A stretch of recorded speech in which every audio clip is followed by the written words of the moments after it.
Hello, salut à tous. J'espère que vous allez très bien. Vous m'avez manqué. Faut jamais oublier les lunettes du dev. Vous m'avez beaucoup manqué, Ça fait déjà une semaine et j'espère que je vous ai manqué aussi. Donc aujourd'hui, nous allons parler des différents types de développeurs et donner la description de leur rôle de façon spécifique. Donc, ne bougez pas, suivez la vidéo et n'oubliez pas, abonnez-vous.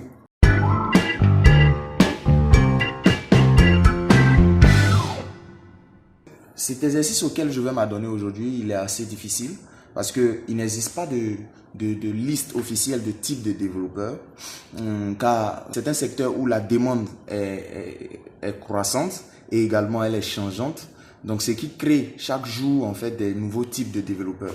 Donc, on peut réellement pas se dire que ok, voici les types qui existent et c'est comme ça que c'est, mais je vais essayer en fait selon mon expérience vous donner en fait des types que ici je vais appeler types primaires qui vous permettront de pouvoir mieux connaître en fait le métier et pouvoir vous orienter le jour où vous voulez commencer, pour ceux qui veulent se développer et même pour ceux qui veulent apprendre un peu du métier. Donc passons aux choses sérieuses. Je vais vous énumérer 11 types que j'ai pu, c'est pas une liste exhaustive, c'est 11 types que je vais partager avec vous avec de brèves descriptions. Sans plus tarder, attachez vos ceintures. Let's go. Ok, donc en 1, nous avons le desktop developers, c'est-à-dire en fait les développeurs desktop. Ce sont des personnes en fait qui développent des applications qui marchent nativement sur les systèmes d'exploitation, c'est-à-dire Windows, Linux, Mac OS. Donc imaginons, peut-être vous connaissez l'application VLC qu'on utilise pour lire les vidéos et lire les musiques sur les ordinateurs. C'est des applications que vous téléchargez et que vous pouvez installer directement sur la machine, n'est-ce pas? Ce sont ce genre d'applications que les développeurs desktop développent. En 2, nous avons les web développeurs. En français, développeurs web. C'est le métier que je fais depuis bientôt 5 ans.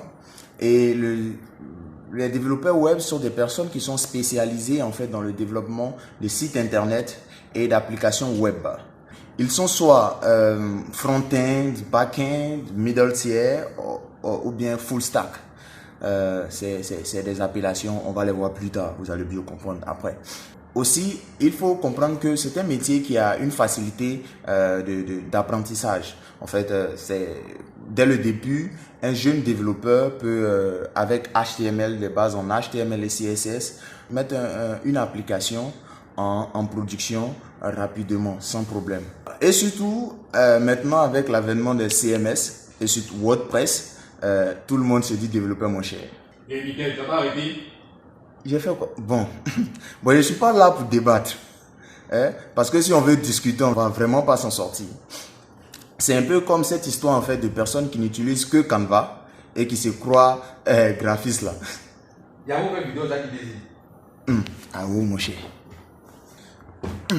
Mon cher, continuons. Le 3, le mobile developers. C'est des développeurs mobiles. Ce sont des personnes qui développent des applications qui marchent en fait sur les appareils mobiles, c'est-à-dire des smartphones, des tablettes que vous avez là.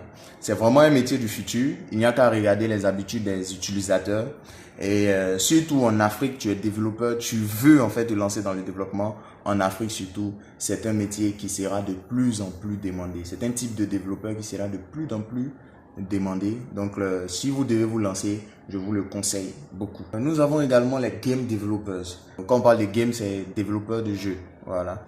C'est un terme générique qui est utilisé pour parler des développeurs qui sont spécialisés dans l'écriture de jeux. Il faut noter que les développeurs de jeux vidéo peuvent appartenir à ces différents types de développeurs, catégories de développeurs que nous citons. Mais ils ont souvent des compétences et des connaissances spécifiques pour concevoir des jeux qui sont engageants, très engageants et interactifs. Si vous suivez bien, nous sommes à la quelle partie? Au quel type? Nous sommes au 6e. Et c'est les data scientists. Les data scientists, c'est un peu en fait des supermans de données.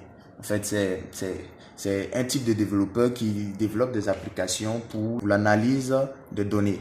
Ils sont très souvent en charge de l'analytique, de la visualisation des données et souvent même de l'apprentissage automatique. Il faut noter que ce sont des développeurs qui permettent en fait pour une entreprise qui a assez de données, pouvoir même analyser ces données-là et les faire parler, c'est-à-dire les faire parler pour donner en fait des informations qui sont assez intéressantes que l'entreprise peut suivre et même ils peuvent aider, même pendant le développement de l'application, à pouvoir dire aux développeurs, ok, voici les données qu'il faut véritablement créer ou il faut prendre en compte. Voilà. Et dans ce domaine-là, dans ce type-là de développeur, être bon en structure de données n'est pas la base, c'est une obligation. Mon frère, va bosser Merise ou UML.